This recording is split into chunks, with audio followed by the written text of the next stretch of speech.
All right, welcome to Africa's Finest Breakfast Show. It's Global Morning on Global Television, and we're now at the top of the hour, 9 a.m., where we're looking at the two-state solution. We're looking at the Gaza crisis. That's our talking point. The two-state solution is an essential part of the birth of Siamese twins called the State of Palestine and the State of Israel, as outlined in the 181 United Nations General Assembly resolution of November 29, 1947. So it tells us that this is a very important historic date and in the issue as regards using the two-state solution to solve it. But from the Palestinian point of view, theorizing about the two-state solution is empty if both parties don't benefit. So how can the two benefit if one party is preoccupied with the thought of the other giving the slightest opportunity will harm the other? And so we're looking at how best this solution can work. And I want to say a big welcome to the Palestinian ambassador to Nigeria, Abdullah Abu Shawash, who is in the live studio with us. And hopefully we'll be having the Israeli ambassador to Nigeria in the person of Michael Freeman joining us via Zoom as we do this discourse so that we get a very balanced analysis, probably set the stage for the solution to get into action. Thank you again, once again. Let's begin by looking at the two-state solution. How realistic do you think it is? First and foremost, of course, thank you so much, of course, Antonio, for having me today, and very good morning to you and to all of your followers. And yes, it is very important to have a balance so that the Israeli ambassador to join us. It's very important. Yeah. This is very fair. This is very important for us as a Palestinian. Let's see, is Freeman with us, Michael Freeman? Yes, and so that us? I used to tell also that. Okay, have you joined us? All right, thank you very much for joining us, Michael Freeman. Thank you. You're welcome to the conversation. Let's let him take the first shot, then we'll get back to you to let's also get your view as regards his comment. Also, set the ball rolling. Yes, so that just let me finalize my first point. I used to say to all the media outlet, all the media correspondent who came to interviewed me that it's very important to have the other side because this story have two chapters. One of these chapters is the Israeli chapters and the other is the Palestinian ones. Yeah. The Israeli ones is well known already before the establishment of the state of Israel. It was there, so that it's time to for the two-state solution. Back to the two-state solution, as you rightly mentioned in the resolution 181, which is called the partition plan of the Palestine itself.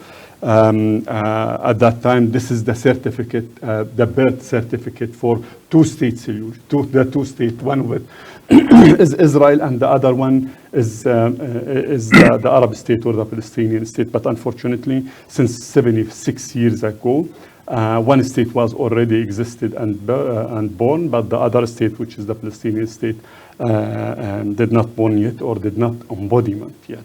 Then later on, we accepted also to build our state when we signed the Oslo Accord 30 years ago. We accepted to build our state in only 22% of our historical land of Palestine. This is very important, but unfortunately, with all the Israeli continuous government policies that put all the obstacles to embodiment of the two-state solution, and not only the Israeli governments, but also the majority of the Western countries did not push enough or did not make the necessary effort to implement the two-state solution.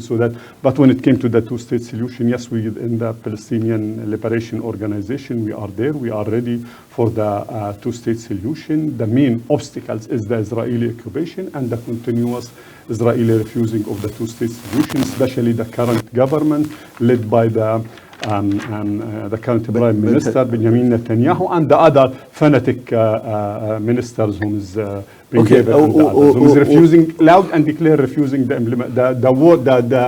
the reference to two-state solution itself. Okay, I would like for us to be civil so that we don't cast aspersions on anyone. One of my questions is, why didn't the Palestinians accept the 1947 United Nations General Assembly Resolution 181 Yes, it is very, yes. and the independence of the State of Israel in 1948? Why didn't they accept it? No, we did not accept it. Why, but you want Israel to accept yours? Why? This is another very important question. The Jewish at that time consisted only 30% of the Palestinian population, and they used to have our national passport. Their nationality at that time is a Palestinian nationality. Okay. The majority of those 30% came after the World War II and after the Holocaust, a new immigrant to Palestine. We owned, the Palestinian, we owned at that time 94% of the historical land of Palestine. Officially, this is our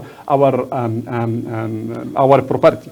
When the United Nations divided Palestine, they designated to the new arrival, to the foreigner, the new arrival, 34% of the historical land of Palestine, so that we refused this. Okay, let's get to Michael Freeman.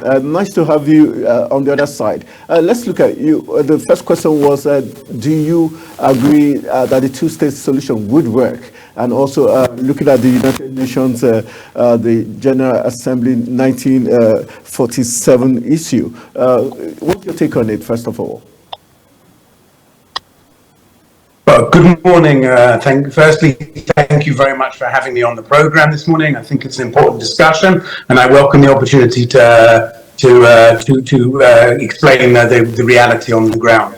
It's interesting, you just had a presentation from my Palestinian group there, who basically refers to the Jewish people and the Israelis who was there as some sort of foreigners who arrived on the land, forgetting to mention the fact that the Jewish people are the original indigenous people of the land. We have 3,000 years of history. We all know, whatever our religion may be, Jesus was Jew, was there 3,000 years ago. The Jewish temple was there 2,000 years ago. There's been an uninterrupted Jewish presence in the Holy Land, in the land of Israel for 3,000 years, because that is our traditional homeland. And so when we talk about creating a state of Israel and we talk about returning, it's a return to our land, and it's certainly not as the Palestinian colleague implied there, that we are some sort of a group of people who came from abroad or came in to take the land or to do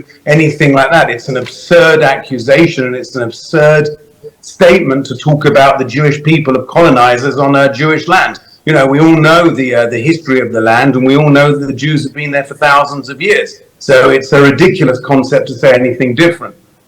And I think that regarding the fundamental question of moving forward, the reality is that in 2000 there was an offer for a Palestinian state. In 2002 there was an offer for a Palestinian state. Ehud Olmert offered a Palestinian state. Barak offered a Palestinian state. Bill Clinton, the American president, made it very clear that Israel offered 96 to 99% of all of the land, including a division of Jerusalem, and the Palestinians rejected that as some form of two-state solution. So when we now talk about two states, it's also important to understand, what would that second state be? We are now seeing in Gaza what a Palestinian state under the control of Hamas would be like. It would be a terror state. It would be a terror factory. We are seeing at the moment, we saw on October the 7th, thousands of Palestinian terrorists coming into Israel, massacring, murdering, raping, burning, pillaging Israelis, Jews, wherever they were. And if that's the type of Palestinian state that we're talking about, then clearly that's not in the interest of anybody. It's not in the interest of Israel. It's not in the interest of the region. It's certainly not in the interest of the Palestinians. We've seen how the Palestinians have been treated and how they've been abused by Hamas inside Gaza. So I think that before we have a conversation about a two-state solution, about what the borders would be and where the borders would be, we need to understand what format that would take. What I think we both need to agree is that the Jews are not going anywhere and the Palestinians are not going anywhere, and we need to work out an accommodation that allows both of us to fulfill our aspirations and both of us to live there and to have a better future. And we need to work out what that format will take and how it will work. All right, thank you very much. My question quickly to you is, before the question, okay. if you allow me, before the you want to question. react to what Yeah, you of course, said? sure, Yeah. because sometimes history is very important, and I can agree with, just in a few with minutes, Mr. Friedman on okay. two things. Of course, Okay. the Jewish will not leave this land, and we did not ask anyone to leave this land, and we did not at all deny their right to be here, and we already accepted their existence as Israel, and we recognize Israel and all of this stuff, and this is 30 years ago. Okay. But when it came to the Mr. Friedman, to the who's the indigenous people, I would like to refer you to the Bible itself, the first chapter of the Bible, which is Genesis, if you please, and I'm gonna say it in Hebrew also. Biyagar Abraham be'aretz Palestine yamim ravim. So when it came to the indigenous people, no, please. We are the indigenous people. We are the Palestinians. We are the Canaanites. Can we say both parties were No. When it came to the indigenous people, to the original owner of this land, we the Palestinians. This is not our word. This is the Bible, the first chapter, Genesis. It's there, not But he's talking about the Jews also being there. Before Jesus, even before Jesus, we are there. The Palestinian, Canaanite, the land of Canaan, land of Canaanite, Palestine. It was wrote Palestine. No, because indigenous people, I'm not going to get into a debate. We are the Palestinian. We sojourned Abraham in the land of Palestine many days. Okay, this is very important. You made that clear. Okay, Freeman, this is not mine. Okay. This is the Bible. Okay, Freeman, you've got something to say about this. He just quoted as regards to the Bible. And I said, I'm not going to get into a debate with about the Bible and about what the Bible says. We've all read the Bible. We all know what the Bible is. We all know it's there. And I'm not going to argue with you about Abraham and Abraham as the forefather of the Jewish people and Abraham being there. That's not an argument I'm going to get into. That's getting silly. It's getting ridiculous. I'm not going to argue about blatant facts that everybody knows about. We can agree that the Jews were there for 3,000 years. The Palestinians can also say they were there. That's not the issue. What I would say to you is that I'm very pleased to hear that the Palestinian representative is happy that but if you allow me, we are talking about let him finish. I'm very pleased to hear that you recognize that the Jewish people have a history, and the Jewish people have the right to a Jewish state in that land. And I think that once that is clear, and that you recognize that we have the right as a Jewish state to be there, and then we can move forward. I did not. I said the Jewish people. I did not say a Jewish state, because there is a big difference between the Jewish people and the Jewish state. When I say the indigenous people, I mean it, and I can argue because I'm well educated when it came to the let's move. There. We're not talking history now. Let's move in now. What is your country, your government's position as regards October 7th? The PLO itself, President Abbas, and all of the Israeli know our position clear and loud. What's the position? I'm coming. The principle is the principle. We, and under the chairmanship of President Abbas, we are very clear. We are refusing any use of military resistance.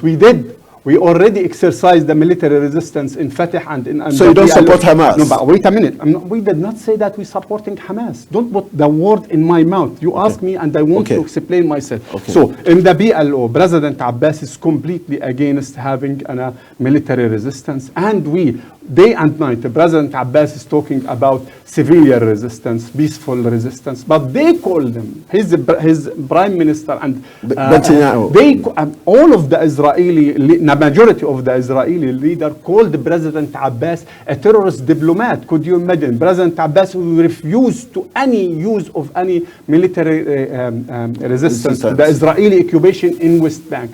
Even though in West Bank, before October 7th, till October 6th itself, 6 Palestinians was killed since the beginning of 2023. Till October 6th alone, 152 Palestinians was killed. One of them, called Muhammad al-Tamimi, 2.5-year-old, sniped for fun just to publish it in their social media. Could you imagine that? Everyone would like us to start measuring the history of it. This happened in October 7th, no, October 6th. In our life as a Palestinian, we have 104 October 7th. which was, I mean, since the notorious declaration, the notorious Balfour Declaration 1917. 104 October 7. Any one of you here in Africa or all over the world hear about it? Any one of you hear about the atrocity, the unjust situation that we lived in it? Any one of you hear about the expelling and the ethnically cleansed the Palestinians faced it? Any one of you know that the majority of the Palestinians, 70% of the Palestinians living in a refugee camp and in the diaspora? Personally, me in person, I born in a refugee camp. My father was born there in Palestine, in our original land in Palestine. We still have our original document that we own this land. Any one of you know that? Okay, Freeman. So because you cannot start the history only as it has happened in October 7. Freeman, let's look at the fact that now we can establish that the Palestinians are not in support of the Hamas group.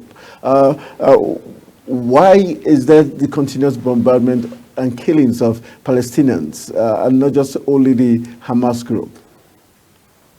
So two things. Firstly, I don't think we have established. I've yet to hear on any forum my Palestinian colleague condemn outright the actions of Hamas on October the 7th, condemning the rape, the systematic rape and sexual abuse of Israeli women, condemning the murder of men, women and children, the shooting of them innocents, the barbarity, the burning of people alive, the targeting and killing of innocent civilians. I have yet to hear a clear condemnation from the Palestinian representative saying what happened on October the 7th by Hamas was terrorism, it was wrong, and we can't in any way condone it. I condemn it, and I condemn the rape of all of the women as well. And I think that's an important part to do. And you asked the question about what Israel's doing. Israel is now operating in Hamas, in Gaza, for two things. One is to return our hostages. There are currently 136, well actually now 134. Last night I can tell you that Israel rescued 2 hostages from Rafah, from Rafiah, in Gaza. We sent in a military team to rescue 2 Israeli hostages, one 61 years old, one 70 years old. We are operating to rescue our hostages, to return our hostages, and we are also operating in order to another October the 7th. This whole war could finish tomorrow morning if Hamas release our hostages and surrender. You know, you said that the Palestinian representative there has said to you that he doesn't support Hamas and he doesn't support what they're doing. So I'm sure he can also call for Hamas to surrender, to put down their arms and to release the hostages. If those two things happen, this war will be over tomorrow morning. It will be over instantly. We are purely operating, we are purely fighting in order to bring back those people, in order to bring back our hostages and to stop Hamas from carrying out the rape, the murder, the brutality, the butchering, the burning alive, the torture of our civilians. All right. Did you agree? He has said, would you come out to tell Hamas to surrender? No, he started by asking to condemn. To condemn October 7th. I have no problem, but I should start by condemning the root of the problem. We're focusing on now so that the war would end. I'm coming. So that we can implement it. Okay, I'm coming. Because would the government do that? Because Mr. Friedman asking for something very specific, which is his right, of course. Okay. But to deal with any problem, you should dig to the root of the problem. So that, Mr. Friedman, I condemn the United Kingdom for issuing the notorious Balfour Declaration in 1917. This is the first thing we should condemn it. I condemn all the help that the United Kingdom gave it to the Jewish foreigner at that time, and I will repeat it, to the Jewish foreigner at that time who is carrying our nationality, to militarize them and so that to expel them, to expel us at that time. I condemn the conducting of Deir Yassin massacre, King David massacre, Tantura massacre, and other 52 massacres that led to our to expel the Palestinian people from our homeland, our original homeland, Palestine. I could totally condemn all of this. I totally condemn expelling and ethnically cleanse of 70% of the Palestinian people in 1948. Why you did not want to remember all of these root of the problem? I condemn the Israeli occupation. Okay, now that we've remembered that, then I condemn October 6, October 5, October 7, October 8, October 10, November 1, November 2. I condemn yesterday and the continuous Israeli aggression and genocidal attack against the Palestinian people. All of these should be condemned, but to to focus onto or to corner us and the whole entire international community just to focus on October 7th, then all the issue that you talk about it, we need an independent investigation or fact-finding mission to see what happened in October 7th, because we know I already myself saw a lot of atrocity happen there, but there is a lot of also accusation that we are at least. Do you agree? Do you agree that Hamas is a terrorist organization? No, of course not. No. This is the classification. Do you agree? Did you? No, of course. Did you? Is your government? Because according to the international we got a report saying that Hamas used Gazans as a human shield. Is that true? You mentioned two things, and I will come to this. Is it true? No. First and foremost, you asked me whether Hamas is a terrorist organization. Did your government recognize Hamas or classified Hamas as a terrorist group? Only the Israeli and the American and the occupation club is classifying Hamas and the Jihad Islami as a terrorist group. But that's not true, is it? Even the United States of America, Australia, considering the BLO, the legitimate and a sole representative of the Palestinian people as an terrorist organization. When he was alive, back to your question. He support Back to your question. Back to your question. Whether Hamas is using, I gonna go for sake of argument. For sake of argument, I gonna accept this excuse, so that you already, as Israel, considering Hamas as a terrorist group. Then Hamas, for sake of argument, using those innocent people as a human shield. Did it happen? No, I'm telling you, I will go with you for sake of argument. No, I want you to confirm. No, because Gazans, Palestinians were used as human shield, according to reports. According which report? Because it's very important. Where is your source? The Israeli source. Are you trusting Israeli source? It's global source. No, it's not a global source. But do you agree that Hamas is a terrorist group? No, I don't agree. No, I do not agree. But again, when it came to the source, you said a global source. Any one of the Nigerian media correspondent went to there, then he came with investigation and with report to say that they are using the people as a human source. All of these issues came from the Israeli side and the complete biased Western media outlet. But let me just finish my point. I'm gonna go for sake of argument, I'm gonna go with Mr. Friedman. Hamas is using those people, according to him, as a human shield, those innocent people. And you already recognize or classified Hamas as a terrorist group. So that those innocent people is a victim to the terrorist group that you classified them as and they are a victim of this terrorist group. Then you came as a democratic state and bombed and killed those innocent people who is a victim of the organization that you're considering it. Could you imagine 70% of those people is a human shield? 70% of them is women and children. Okay, Freeman, let's get your take on this issue. Him not recognizing Hamas as a terrorist organization. What does that mean to the two-state solution being propagated if they don't recognize Hamas as a terrorist organization? I think you asked a very good question. I would ask my Palestinian colleague to call clearly to release the hostages. Release the innocent hostages. There's a 1-year-old baby being held as a hostage, a 4-year-old child being held as a hostage, 70-year-olds, 80-year-olds, sick people, infirmed people, injured people, 134 people taken hostage by Hamas. And it should be the easiest thing in the world to call for them to be released. Innocent civilians, call for them to be released. It's a very easy thing to do. And I think that if you have somebody who won't make the call for them to be released, who says that on October the 7th, the organization that mass raped women, that sexually assaulted and attacked them, and we have eyewitness accounts, we have pathological evidence, we have evidence from witnesses, we have evidence, physiological evidence from their bodies. So we have mass rape of women, we have children who were burned alive, people who were tortured in front of their families, babies who were shot and killed in their cribs deliberately. And all of the time, these Hamas people were filming it, were boasting about it, were posting it to YouTube, were posting it to Facebook. One example, and there are hundreds and hundreds of these. One example of Hamas, they went into a grandma's house, they took her cell phone, they made her undo her cell phone, and then they filmed themselves murdering this grandma and filmed it on Facebook, so that when her grandchildren and her children woke up in the morning and opened up Facebook, they saw her grandma being murdered on her grandma's Facebook page.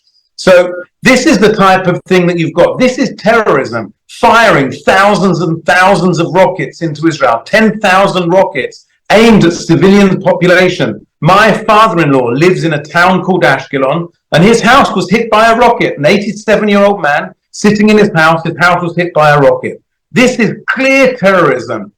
And if the Palestinian can't say that this is terrorism, that he says this is legitimate, how can the world expect us to sit down and say, sure, let's have a peace agreement, let's sit down with these people? Because if we sit with them and for them this is legitimate resistance, for them they think this is okay, then tomorrow it'll happen again, and the next day it'll happen again and again and again. We have to sit next to people who clearly know that rape, murder, pillaging, brutality and torture is wrong, and can call for the release of the hostages.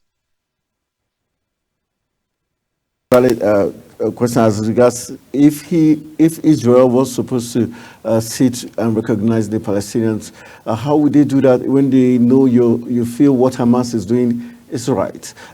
Does that leave Israel safe, knowing fully well that you're supporting someone? It is right?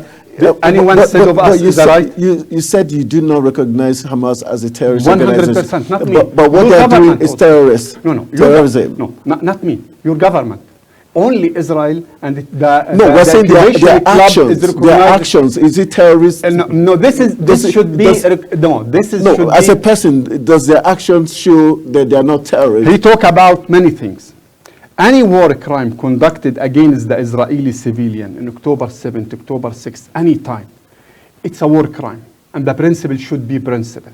Anyone conducted a war crime. So do you agree Hamas is committing war crime? No, I did not agree, because all what did I have, all the information that we have it is from the Israeli side. What did I say? We want CNN and other CNN is a complete and other media houses are not Israel-based. Do you think that all of them? What about Jazeera? I'm telling you. What about Jazeera? I'm telling you, we need an investigation, an inquiry committee.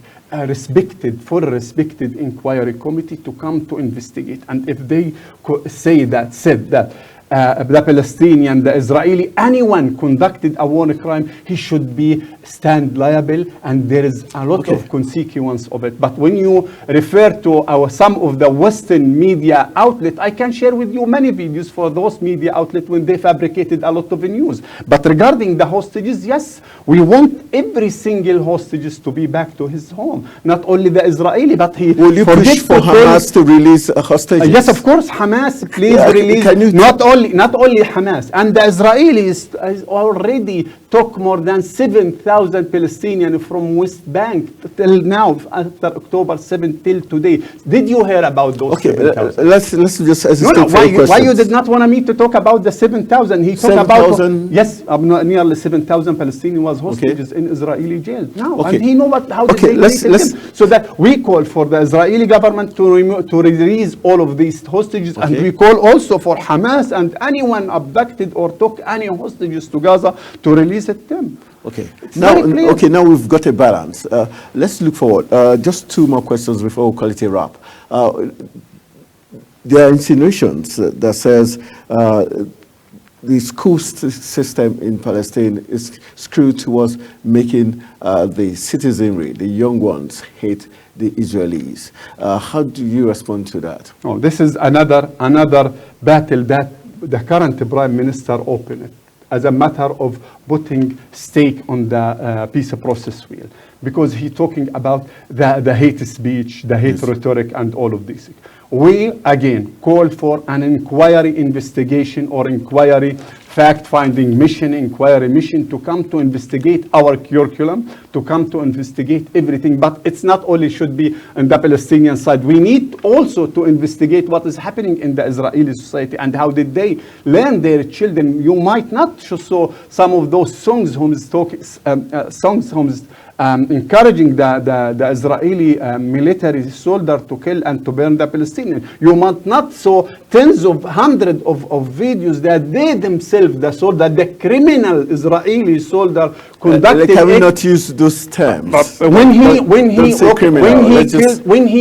one of them became a very proud that he killed a 12, and he mentioned it. It's in a video. It's a recorded video talking about killing a 12-year child. Okay. Then he was not that happy because he was looking for a baby to kill him. What did you call it? All right, let's consider this is type of a charity. All right, let's look at U.S. saying one of the preconditions for this two-state solution to occur would be the revamping of the Palestinian government, taking out individuals who seem to support the Hamas movement. Do you think they can be? No, they talk about revamping, but they did not talk about, seems that we are in the Palestinian Authority have someone supporting Hamas movement, because wording have a meaning. They are talking about revamping. Yes, they are talking, because would they agree to revamp according to the terms of the U.S.? Well, the question is, what did they mean by the revamp? This is the same exact recipe or the same exact title that they bring it when the Israeli occupation did not accept to give or to back to us all of our full right in 2000. So that they starting looking at a new type of revamping, or we should or the Palestinian at that time, they called the Palestinian have or deserve a new leadership. Now, the revamping, what did they just mean by the revamping? Okay, he's going to answer that question.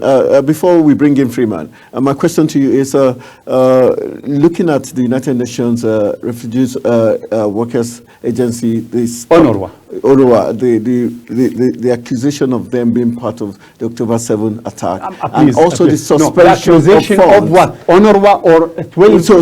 Is it true? Is it true? Please. Is it true? Listen, because wording again, Anton, have a meaning. You said accusation of UNRWA, alleged, yes. accusation of no, because you said UNRWA. Then now it will only 12 persons out of 30,000 persons. 3040. But is enough to kill? Is it? And the question is this type of collective punishment or not? But if they're guilty, they should be punished, right? There is the rules and regulation that guiding the UNRWA itself, and the UNRWA should apply all the rules. But do you confirm those 12 people were guilty? They were part of it. Do I the one who's investigate this issue, or the UNRWA should came with a reliable and honest investigation and say yes, there is some of it is employee, of it is staff was conducting this this issue or was part of this issue. Then, but let me finish. Then, if this is the case, and I will go with this is the case, I will accept it that this is the Israeli allegation, this is the case. The question is, are you punishing, collectively punishing the whole entire Palestinian, 5 million Palestinian whom is beneficiary, according to the international law from UNRWA, punishing the 5 million Palestinian because of 12 staff, let's just 30,000 of them. Let's get Freeman's reaction quickly before the Zoom time runs out and restarts. Okay, Freeman, let's quickly get your take as regards this comment. A couple of quick things. Firstly, I think it's important to get some facts, not opinions, facts. It's not only Israel that recognizes Hamas as a terror organization. America, Canada, the European Union, Australia, many countries in South America, many countries in other parts of the world recognize Hamas as a terror organization. I said it, the occupation club. Okay. Secondly, the comparison to say to me that you're going to compare a 1-year-old hostage and a 4-year-old hostage with people being held in Israeli prisons for carrying out murders, for carrying out terror attacks, for planning bombings, for planning suicide attacks, for planning suicide bombings, for murdering civilians, for sending suicide bombers to cafes is offensive as much as it is inappropriate. You can't say there's 130 hostages and then compare them to prisoners being held in Israeli prisons who have been tried, convicted in court of carrying out terror activities. There's no comparison. It's frankly truly offensive to try and make that comparison. With regards to UNRWA, as you say, there were a number of people who were involved in October the 7th. We have heard from hostages who have been returned. They were held in UNRWA staff's housing. Yesterday, we saw that the main data center of Hamas, a massive room, a massive data center that many countries would be jealous of was underneath the main UNRWA headquarters in Gaza, where it was taking all of its electricity and its power and its information from that main building of UNRWA. There's no way that UNRWA couldn't have known what was going on, that they couldn't have known what was underneath them. They knew there was something there. We've seen inside schools, weapons bases. We've seen inside all of these centers, these places being used. Over 10% of the UNRWA people have been identified as being members of Hamas and Islamic Jihad. So UNRWA is a rotten to the core organization that needs to be either removed or revamped. That doesn't mean we shouldn't be supplying much needed aid to the Palestinians. We heard from the World Health Organization, we heard from the United Nations that other organizations could provide that aid. The issue here is not about providing aid. We need to provide aid to the Palestinians. We need to increase the aid that goes into the Palestinians to allow them to have everything that they need. But UNRWA is not the body to be able to do that. And I sincerely hope that we will be able to have one day a peaceful agreement between the Israelis and the Palestinians. But as you heard, the Palestinian representative there isn't even prepared to admit that anything happened on October the 7th. He keeps talking about an inquiry. Okay, we've seen it on every TV. Hamas filmed it. The time for your Zoom, it's going to elapse in the next 1 minute. So we urge you to rejoin us after it elapses so that we can wrap it up. Just rejoin us in 2 minutes so that you can finish your take. Okay. Okay, I'll join you now. Okay, rejoin us in 2 minutes. Okay, your final words as regards the two-state solution. No, but because sometimes wording have a meaning, and all of your followers now is watching us. He mentioned America, EU, and Israel. Yes. All of those is the occupation club. This is something blindly unshakable. They are supporting the Israeli occupation. Now we want to, so that when it came to the and another issue, did you find in the history that any occupier, considering their resistance, whom is resisting them as not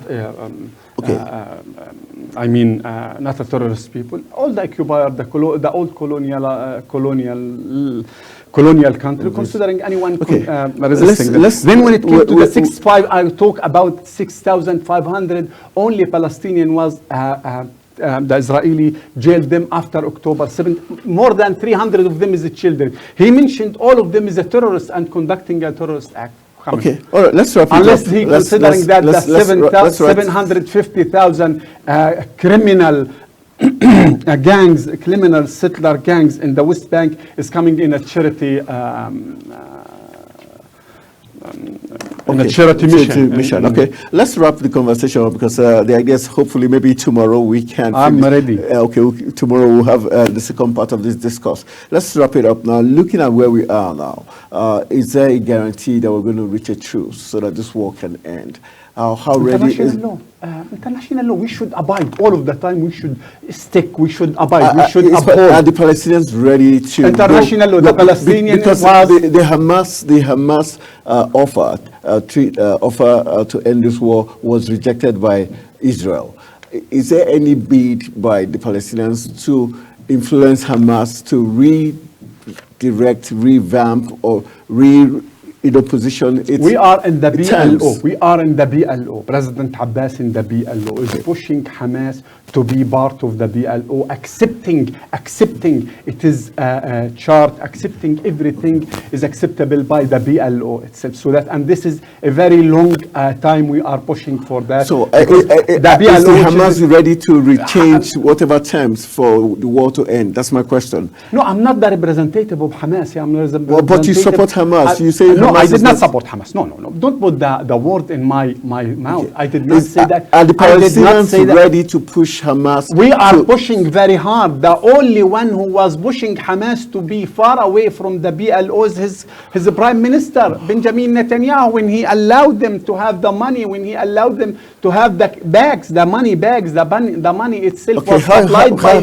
the money, has it, the last time we spoke, you said the Israelis were holding fort to the Palestinian funds, and so diplomatic activities and obligations were had to meet, salaries were had to pay. How is it going? Are you willing to turn the table so that these monies will be released so that life can go back to normal? No, but they should release our money. No, are This you is- willing to go to by their terms? Which terms? The terms They of did the not Israeli. want us to pay our employee in Gaza. This is, and not all of the government, only That's- Smotrich, one of the All right, Palestinian- hang on a minute. Palestinian- That's not true. Freeman, let's That's get not your true. take quickly as we wrap up the program. What the Palestinian representative fails to mention is that the Palestinian Authority pay those people who've murdered Israelis. They pay them a stipend. Anybody who kills an Israeli receives, them and their family receives a stipend from the true? Palestinian Authority. Absolutely. Absolutely not. That stipend depends on how many people they've killed. The more people they've killed, the greater the stipend is. All of those people who carried out the October the 7th massacre are currently eligible to receive a stipend from the Palestinian Authority. And so I think that really we need to understand what they use their money for. And, the Palestinian representative can shake his head, but the Palestinian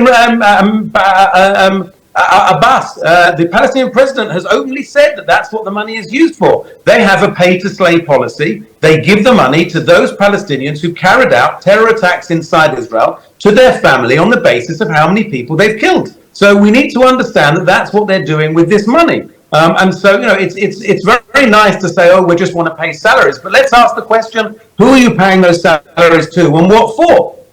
50,000 okay. Palestinian All right. employee in Gaza. I'm answering him. Okay. 50,000 Palestinian belong to the Palestinian National Authority. We pay them in Gaza. So that they want us to cut to pay them to the 50,000 Palestinian who belong to Fatah and belong to the Palestinian Authority. Then, when we pay anyone who's murdered or killed in the hand of the Israeli occupation army, we pay the victims, we pay the widows, we pay the orphans. We will not let any one of the Palestinian people to go to for begging in the street. This is very important. Okay. If there is just on the war, the Israeli occupation should pay all of their victims. All right, let's wrap it up quickly. Freeman, what's your final word as regards the fact that the Hamas offer was rejected by the Prime Minister of Israel, and what's the final take? Is Hamas meant to come with another offer,